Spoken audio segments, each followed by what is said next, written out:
So in the United States, the view is that Ukraine is winning this war. It doesn't sound like that's true. No, it's a lie. It's not just a misunderstanding. It's a lie. It's impossible. This is my video update from Athens, Greece on this Wednesday afternoon, August the 30th. Let's talk about some news. And in my video yesterday, I talked about Estonia again. I've done 3 videos where I've been talking about Estonia and specifically talking about Kaja Kallas and her husband's business dealings with Russia and how there's a possible investigation into those business dealings of Kaja Kallas, the Prime Minister's husband, with Russia, because Kaja Kallas, as Prime Minister of Estonia and as a faithful servant to the European Union globalist cause, she has been on the front lines advocating for the cancellation of Russia. She's been one of the big supporters of the conflict in Ukraine, the proxy war in Ukraine against Russia. She's been a big supporter of NATO. She's been talking up over the past year and a half how it's important that Russian culture and literature and theater and music and athletics and language and everything Russian must be canceled from planet Earth, not only from the collective West. It has to be canceled everywhere. We have to be done with Russian culture and Russian society forever. And then it came up. It was revealed that her husband is conducting business with Russia, and he's making money via one of his logistics companies with Russia. And now there's all kinds of talk about some sort of investigation taking place. And Kaja Kallas, she's said multiple times now how she will not resign. She feels like she's done nothing wrong. She had no idea what her husband was up to. And anyway, you guys get the picture here. I've done 3 videos on this story, and yesterday in my video, I was kind of thinking, why am I so focused on Estonia? Why am I talking about Kaja Kallas so much? Why am I talking about this corruption, this alleged corruption scandal so much? And I kind of left it there.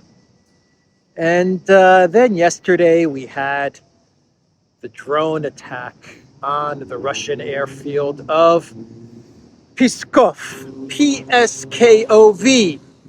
I always confuse it with Pskov, Dmitry Pskov, who is the Kremlin spokesman. I always confuse those 2 names. Pskov, which is a city in the west of Russia, very close to the border of Estonia and very close to Latvia as well. And I get confused with Dmitry Peskov. Anyway, Pskov, this airfield was hit by drones yesterday. And looking at the video, it looks like the drones did a lot of damage to this Air Force. The latest reports that I read were that 2 IL-76 transport planes were destroyed, and the drones also managed to hit an airfield. Also managed to hit an oil depot, and this caused a whole bunch of smoke and fires, and it looks like some significant damage was done. The Russian Ministry of Defense and the Russian government, they have not come out with a detailed statement yet, but I imagine they will come out with a statement sometime in the day or maybe tomorrow. But the interesting part about this drone strike, now yesterday, Ukraine launched a whole bunch of drones towards the Russian Federation. They launched drones towards the regions of Bryansk and the regions of Moscow and like 5 or 6 other regions in Russia. And those drone strikes were all repelled, according to the Russian Ministry of Defense.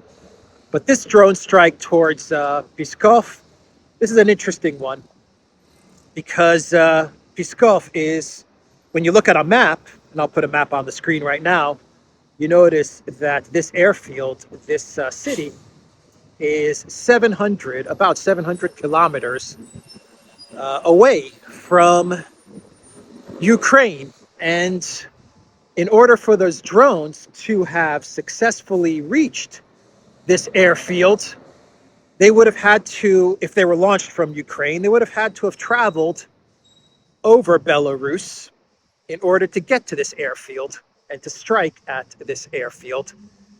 So it's possible, but it's highly unlikely that these drones were launched from Ukraine. And so perhaps you could say that they were launched from inside of Russia. Maybe this was some sort of sabotage event inside of Russia. Ukrainian saboteurs made their way into Russia, were already in Russia, living in Russia, and they got activated, called up to launch these drones at this airfield. That's a possibility.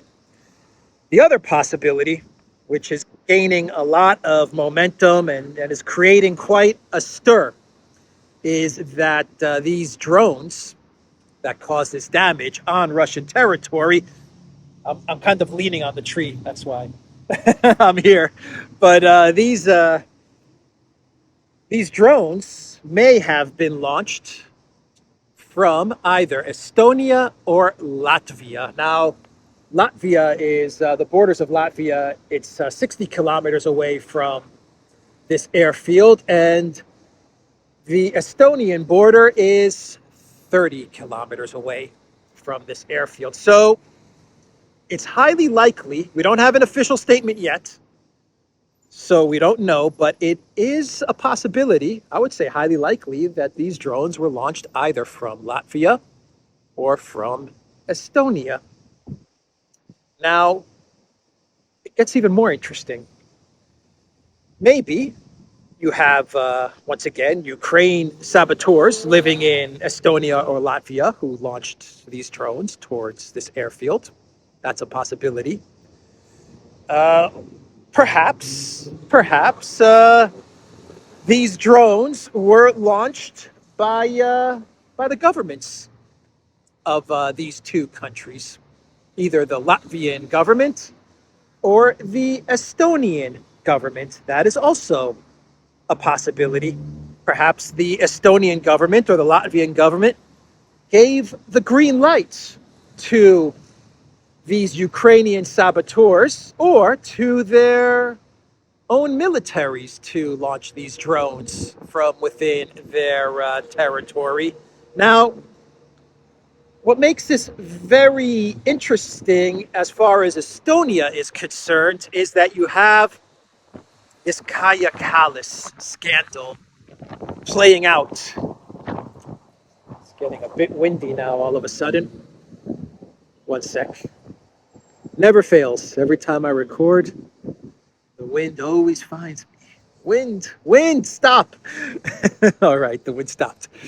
So what makes this interesting is that you have this Kaja Kallas hubby scandal playing out at the same time as this drone strike on this airfield, which is located just 30 kilometers from the Estonian borders. Now, the great Robert Barnes sent me a tweet from the account of armchair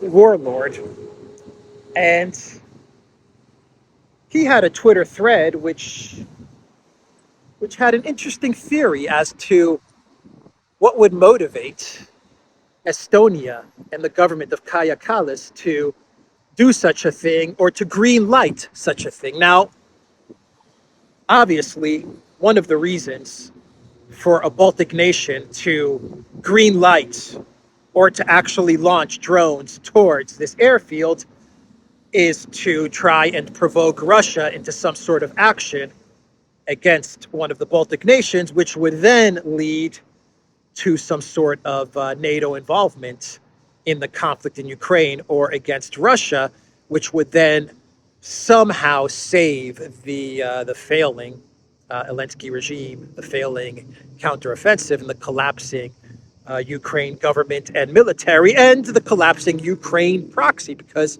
that is what the Ukraine army and the Zelensky regime are at the end of the day. They are simply a NATO proxy that the Baltic nations have given a whole ton of support to, right? So the end motivation to all of this is to try and bait Russia into some sort of response, if indeed, I want to make sure I'm clear, because I don't want anyone to misunderstand what I'm saying. I don't have information that these drones were launched from Estonia or Latvia.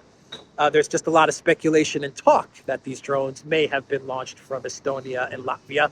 But if it does come out that these drones were indeed launched from Estonia or Latvia, well, the motive is to obviously bait Russia into a counter response, which would then lead to some sort of NATO response to Russia, and that would in turn somehow salvage the collapsing project known as Ukraine, for which the Baltic nations have placed a lot of their political capital on. So anyway, Robert Barnes, he sent me this Twitter thread conversation, an armchair warlord. He puts out there a pretty interesting theory as to why Estonia may have greenlit this drone strike, or may have actually participated in launching this drone strike. And it goes back to the Kaja Kallas husband scandal. Perhaps, according to this Twitter thread, and I find this very possible, very plausible, perhaps the story about her husband and his business dealings with Russia was leaked to the media in Estonia via a three-letter Collective West agency, maybe the CIA, let's just say. The CIA, I don't know if it was or if it wasn't leaked by a three-letter agency, but let's just theorize and say the CIA. Perhaps they leaked this scandal to the Estonian media, and they started to run with this scandal involving Kaja Kallas' husband, so that the neocons and the deep state could then approach Kaja Kallas and say, Madam Prime Minister, we can make this hubby business with Russia scandal go away. But in order for it to go away, we need you to do just one thing, one little thing. Can you green light, look the other way as these Ukrainian saboteurs send Ukrainian drones towards the Pskov airfield? And if you look the other way, the scandal with your husband will go away. Or perhaps they approached Madam Prime Minister Kaja Kallas and olive trees. Beautiful, huh? Well, perhaps the beauty of Greece right here. This is the beauty of Greece, everybody.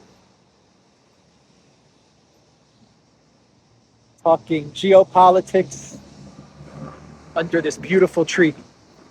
My friend, the tree.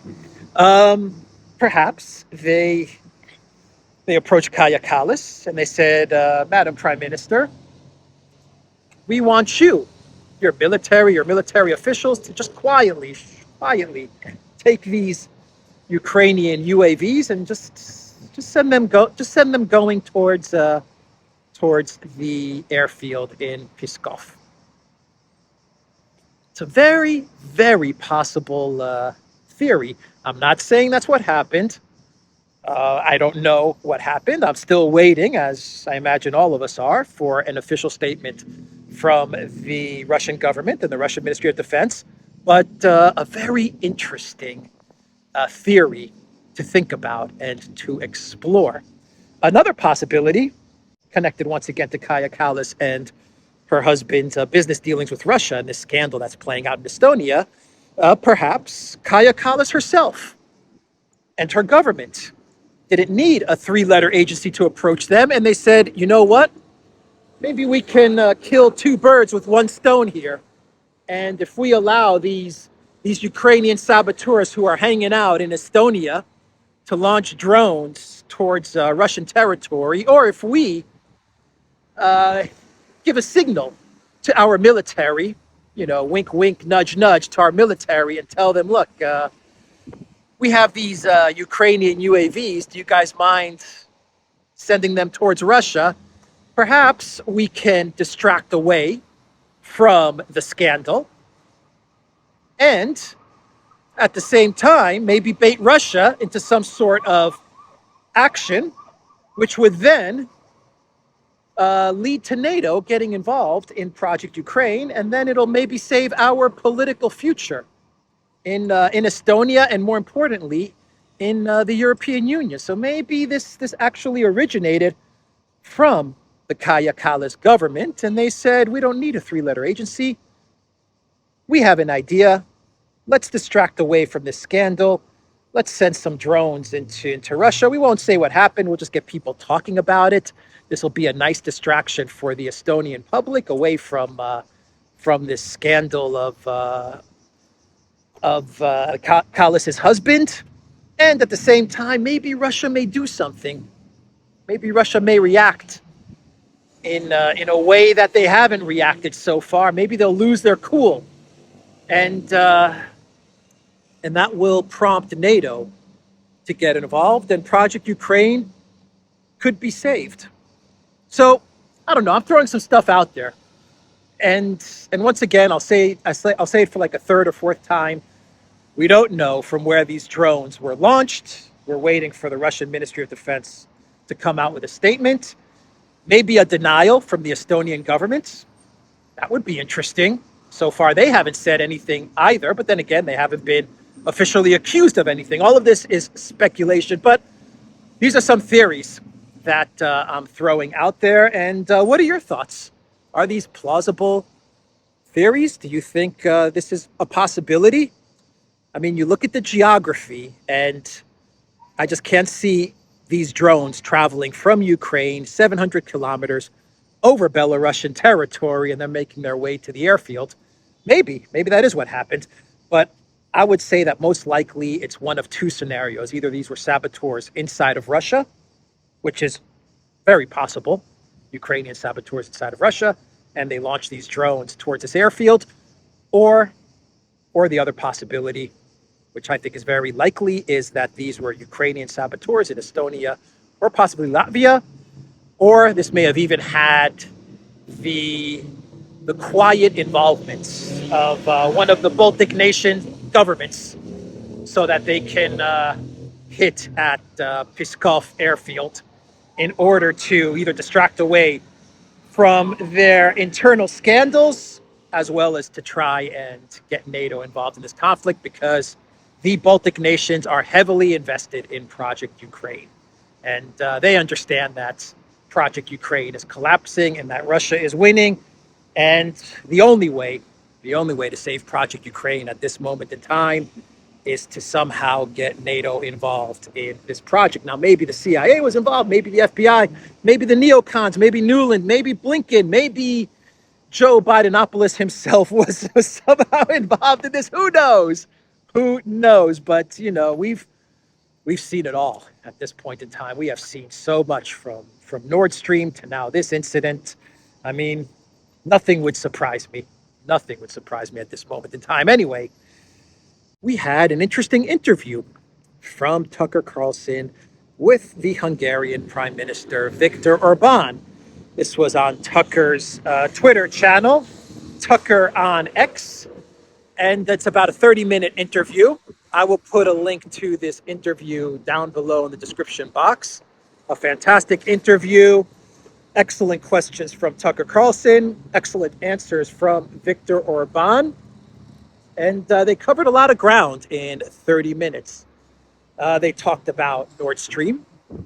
They talked about Orban's government and why the collective West has it in for Viktor Orban and for his government, why they despise Viktor Orban's government so much. And of course, they talked about the conflict in Ukraine and regime change in Russia. And the first question that Tucker Carlson threw at Viktor Orban was the way the media is handling the coverage of the conflict in Ukraine. And Tucker asked Viktor Orban, the Prime Minister of Hungary, he asked him if it's true what the collective West mainstream media is reporting. Tucker said the collective West mainstream media, they claim that Ukraine can win this conflict. They claim that Ukraine is winning this conflict. And you hear a lot of talk about regime change in Russia, possible regime change in Russia, and overthrowing Russian President Vladimir Putin. Putin is in trouble, right? That narrative. And Viktor Orban, his response to Tucker's question was lies, lies, lies. He was actually kind of laughing at the premise of Ukraine having a chance to win this conflict. And Viktor Orban, he told Tucker just straight out, he said, look, Ukraine winning this conflict is not going to happen. It's impossible. He said that Russia can escalate at any time, and they can escalate a lot more than what the collective West can do in Ukraine. Basically, he repeated Obama's statement in 2014-15, where Obama said that Russia has escalatory dominance. And Orban, one sec, let me get away from the wind. And Orban basically said the same thing. It's a statement that Brian Berletic of the New Atlas, he makes this statement over and over again, and he's correct to make this statement over and over again, because I think it's one of the most important facts about this conflict, which is that whatever weapons the U.S. gives Ukraine, Russia has the same amount of weapons and more and better weapons, more lethal weapons, weapons with longer range. Whatever escalation the collective West does in this conflict, Russia can do more. Whether it's weapons, resources, logistics, manpower, Russia just has more of it and better of it. And Viktor Orban's point, and Brian's points, and Alexander Mercouris' point is that Ukraine can't win a war with this very basic fact. And Orban said it. He said the narrative from the collective West media is ridiculous. The narrative that Ukraine is winning this war is ridiculous. He said the narrative that Ukraine can win this war is ridiculous. And Orban said the narrative that they're going to overthrow Putin is ridiculous. He said that there's no way that the collective West is going to overthrow Putin. He said there's no way that the Russian people will turn on Putin. Orban said that what we need right now is what he told Tucker Carlson. He said what we need right now is peace. We need a ceasefire and we need peace. And Orban said that the only person in his mind that can bring an end to this conflict is a presidency of Donald J. Trump. Orban told Tucker that the keys to ending this conflict in Ukraine are with the United States. That's what he told Tucker. He said the keys are with you, Tucker, the United States, Americans, America. You have the keys to end this conflict. The ball's in your court, he told Tucker. And he just said it straight out. He said that Ukraine is 100% dependent on the United States of America. If the U.S. stops its military and financial support of Ukraine, by the way, Biden approved another $250 million in military aid to Ukraine, not $250 million in aid to Hawaii. $250 million of aid to Ukraine. He approved that yesterday, but Orban was like, look, once that aid stops, Ukraine is done. That's it. The conflict is over. It's stopped. And so Orban said that, the Biden White House, they seem to have no interest in wanting to wind down this conflict. And the only candidate that he sees able to wind down this conflict is Donald Trump. RFK Jr. definitely wants to wind down this conflict, as does it appear Vivek Ramaswamy has said that he would wind down the conflict. But during this interview, Orban mentioned Trump. He was very specific in saying that the presidency of Donald Trump would lead to an end to this conflict. So an interesting interview with Tucker Carlson. They talked about Nord Stream as well, and well, Orban, he agreed with Tucker because Tucker was like, "Look, we know who blew up Nord Stream." Tucker's like, "We know who did it. It was either the Biden White House or a Biden White House proxy."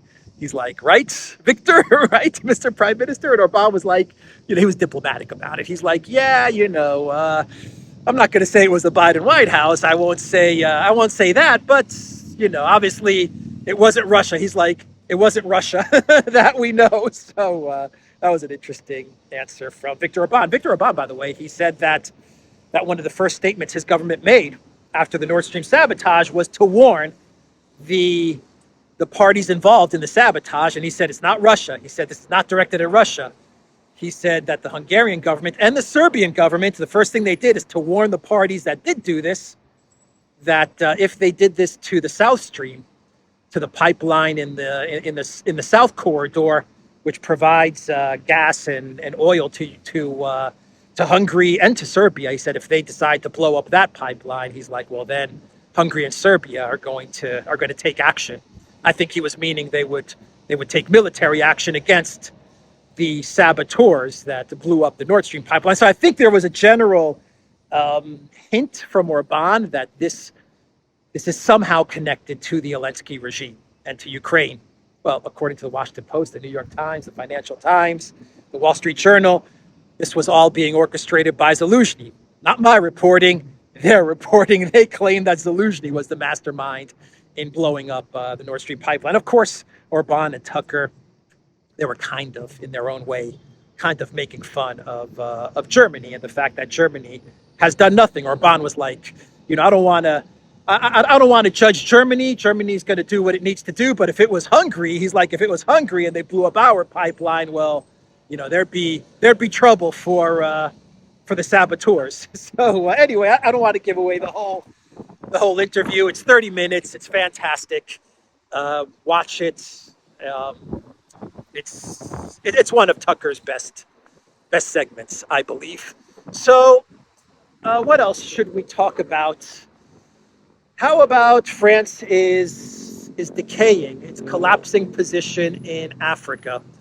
Because this morning there were reports that uniformed military officials in Gabon, which is another country in the west of Africa, it's actually further south than Niger, Mali, Nigeria, but it's still on the west coast of Africa. I believe a French colony, French-speaking, French-influenced country in Africa. They had an election, and the incumbent president, what's his name? Ali. Man, I got to improve my memory. I think Ali Bonga, who was the incumbent president, won the election. And yeah, Ali Bongo. I remember. Anyway, he won the election with something like 64% of the vote. But these uniformed military officials, they canceled the election. They got on TV. They said the election is called off. I guess all kinds of corruption or funny business, according to these. One sec. The wind is back. Come on, wind. Stop. I should have put on the dead cat, the windshield. Okay. All right. So, yeah, these uniformed military officials, they got on TV and they said, "Nah, this election is not. This is not a proper election. We're calling it off." And that's all we know at this moment in time. The Macron guy. This is incredible stuff. You're seeing France's position in Africa is collapsing at an incredible pace. I mean, it is really quite a thing to watch. I mean, it really speaks to the decaying power of Macron himself and of France itself. And it speaks to the fact that you have a lot of countries in Africa, especially West Africa, that would like to move away from France and perhaps would like to move closer towards BRICS, and towards China, and towards Russia and India. So, an incredible story. I don't know what happens now.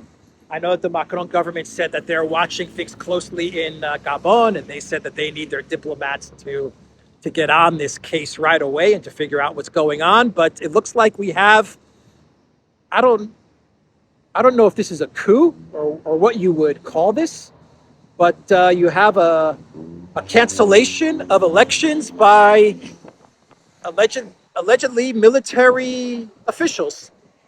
And I think that is where we are at this moment. So that was a big story.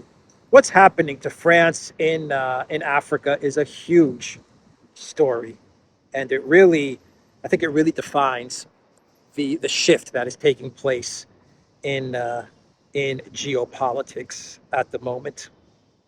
So we have news that that Lavrov is going to be stepping in for Vladimir Putin at the G20 meeting, as expected. No surprise there. The G20 meeting is of no importance, I think, at this moment in time to Russia or to Vladimir Putin. Send Lavrov. He's more than capable to represent the Russian Federation. And Vladimir Putin is signaling that what's important to Russia and to himself as president of Russia is BRICS. That's what's important, and that's what they're going to focus on. Speaking of about Macron, he actually gave a speech yesterday, and he said that the multipolar world, BRICS, everything that is taking place, this shift that is taking place, could lead to a fragmentation of the world. That's a quote. And he said the expansion of BRICS shows the intention to build a world order alternative to the current one, which is seen as too Western. This is a warning from Macron, but this is also a statement of fact. Yeah, duh. Yeah, that's exactly what's happening. Emmanuel Macron, little Napoleon. We are seeing the expansion of BRICS, and we're seeing a multipolar world order take shape. And there's really not much that France or the European Union or the US can do about it at this moment.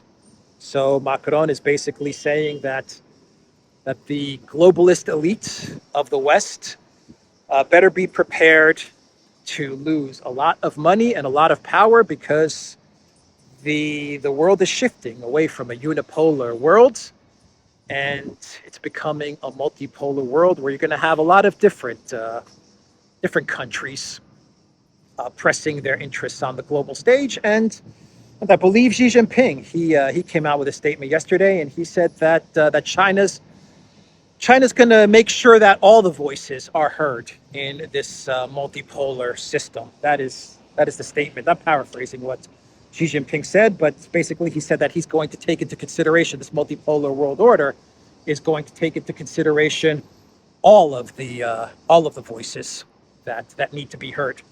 But Macron doesn't like that. He is sounding the alarm bells.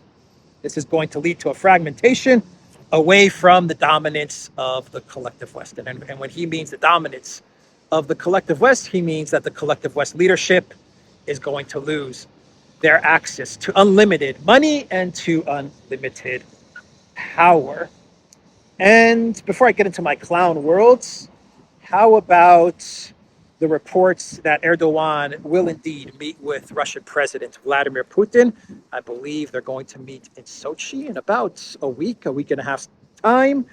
And according to TASS, Turkey and Russia may sign several agreements when the meetings between Turkey and Russia, Erdogan and Putin conclude. So Turkey, one of these days, Turkey is going to announce their interest in joining BRICS. I'm pretty convinced of that.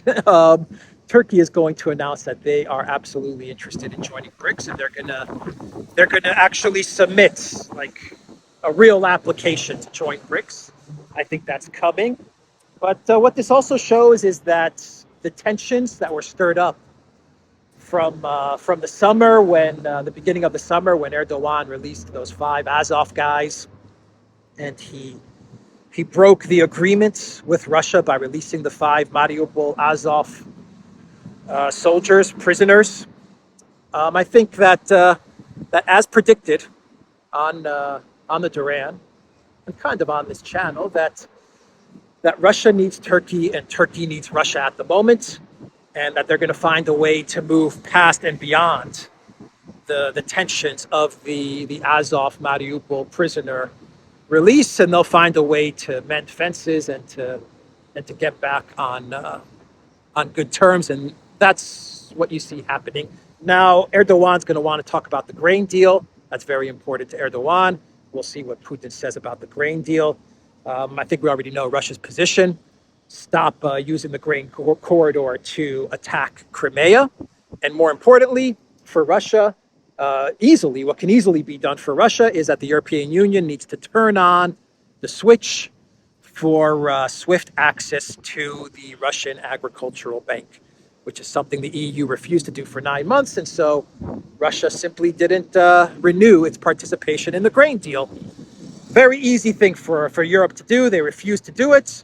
It was one of the requirements of the grain deal. Even the UN admits to the fact that the European Union, for some strange reason, Ursula von der Crazy, she did not want to provide swift access to one Russian bank and an agricultural bank at that.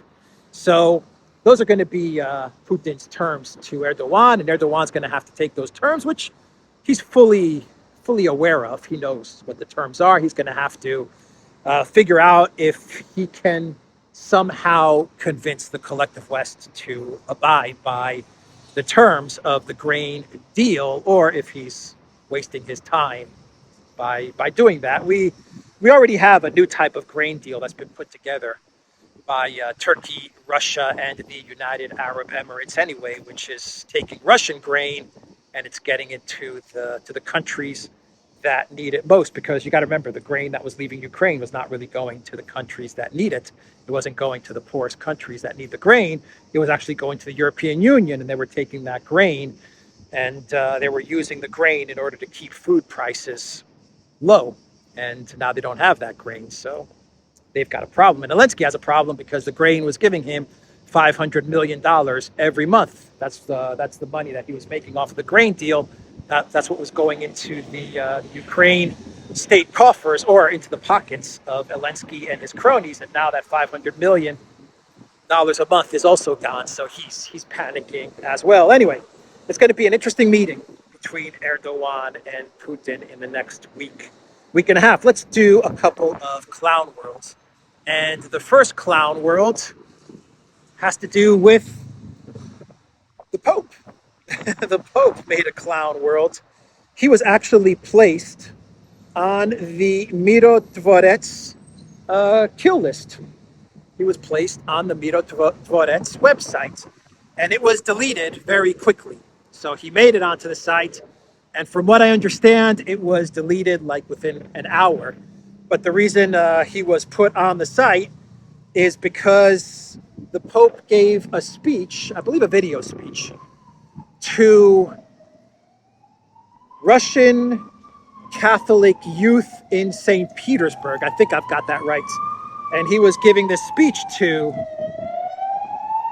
the Russian youth, and in his speech, the Pope talked about the great history of Russia.